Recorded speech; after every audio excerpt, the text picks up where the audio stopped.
politics, which is engaging, taking down an opponent, a system, a corporation, whatever, by any means necessary under the rules, but never breaking the rules. We don't break any rules. Someone like me has never been in conventional politics. Now, full spectrum practical politics a lot of times may involve conventional politics, but it doesn't necessarily involve any voting. Generally, it's non-voting. I always deal in non-voting politics, and I always get to ask the question, why is practical politics called non-voting? Well, it's because it's non-voting. That makes it very, very practical.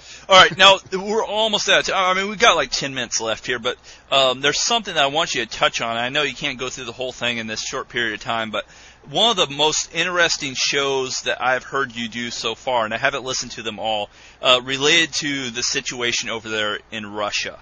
And I know that there's a lot of white nationalists out there that are very curious about what side is Putin on and what's going on over there in Russia. Can you give us, relating this directly to practical politics, could you give us an example of how Putin played practical politics? Oh, man. What they've tried to do is they tried to flood Russia. They tried to flood Russia with a bunch of non-Europeans, and they have all these caucuses. And when they did that, he started running something called an ethnic conflict model, which is, I got to go into some details, but what he's doing is he's not running an ethnic conflict model against his white rabbits, unless they're stupid. If you know the game, you're doing quite well there. But he can counter it. He is countering everything. In 9 and 10 of my show, I'm going into 10 hasn't been released yet, but I'm going more into Russia because they play full spectrum practical politics in a way no one has seen. Because he's got a consistent vision of the past and the future, and they are homogenous in decision-making authority. They are homogenous Aryan. They're not. It's difficult because it's all wide sky. It's what you don't see can kill you politically. They've been accused of killing the Green Revolution in Iran. He can do that, but he's not going to show his hand because he does his job. He's a front man for a very large structure, and you won't get a good read on him because he does his job, probably just like you at your work. But he is there, and he is very European. When Vladimir Putin first came onto my radar in 1996, and I go into this in 10 to prove my point, because I'm always going to try to make a point with you. He was Sobchak. Sobchak, I believe, I don't know his full name, is Sobchak. I spell it out on 10, which I'll be releasing this week, but he was basically in his organization in St. Petersburg. He was a mayor of St. Petersburg, I believe. I don't believe it was Moscow, it was St. Petersburg. And Sobchak, he did something there, and I'm sure he was still working for the KGB or the modern FSB on some level, but he worked for this guy Sobchak, who was the mayor of St. Petersburg, let's see. And when he lost his election, everyone that worked for Sobchak was allowed to carry on under the next mayor. He refused. He said he would rather be hanged for loyalty.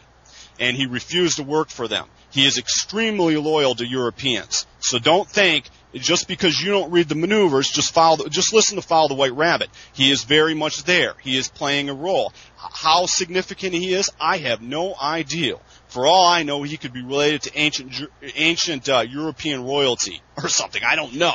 Right. But he is significant, and he is giving our enemy. He killed their New World Order. He killed it. He killed it in Georgia.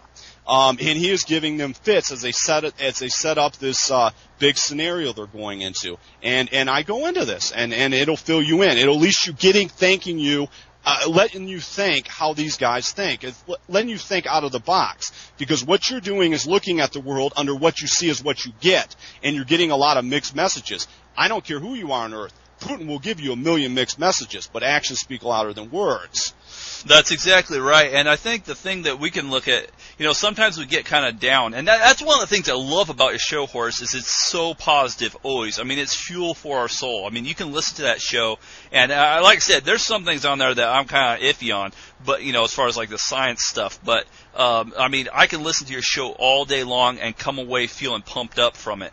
And one of the things here is, when you're talking about Putin, when Putin came into power there, Russia was jacked up. I mean, I can remember reading him in Forbes at that time. It was essentially like a mafia-run nation with these oligarchs.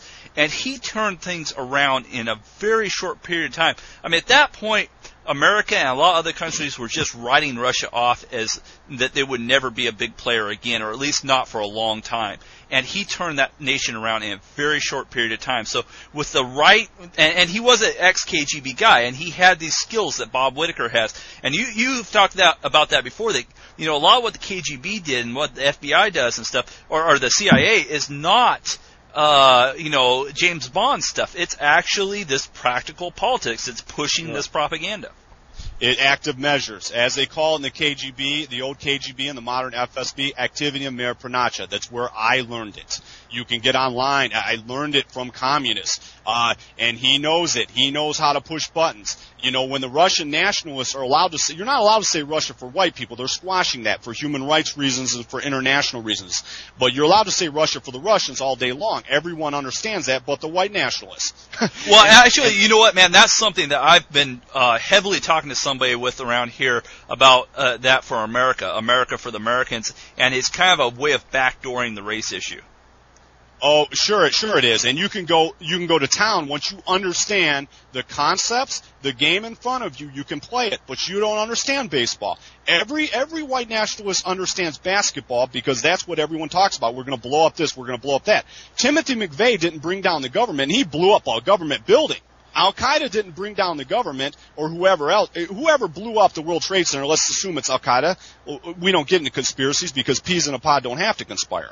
But, and that's good for us, right? Right. We won't ever have to conspire. We just play follow the white rabbit. Me a white rabbit, you a white rabbit.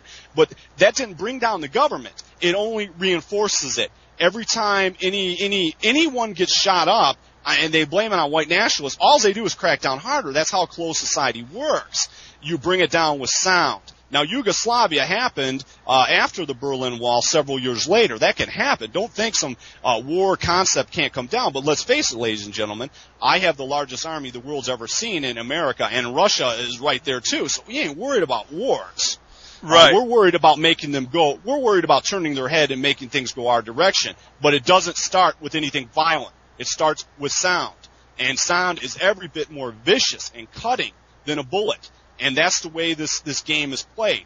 It isn't Wild Wild West. Those tactics don't work, and that's why they've never worked in the past 50 years. It does start with a sound, but it has to be at the right time. The reason we've never had this conversation is because it wasn't time for us to have this conversation, unfortunately. Right. I can't speed up the clock.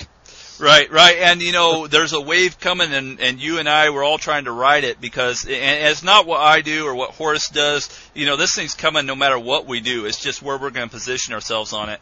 And it's very interesting that you mentioned, you just now said, ladies and gentlemen, we're out of time. We've got like 2 minutes left, but sometime I'd like to have you come on again and discuss what you think women have, what kind of role they have in this, and the very important role that they have in this, and the way the enemy has miscalculated with their plays on feminism.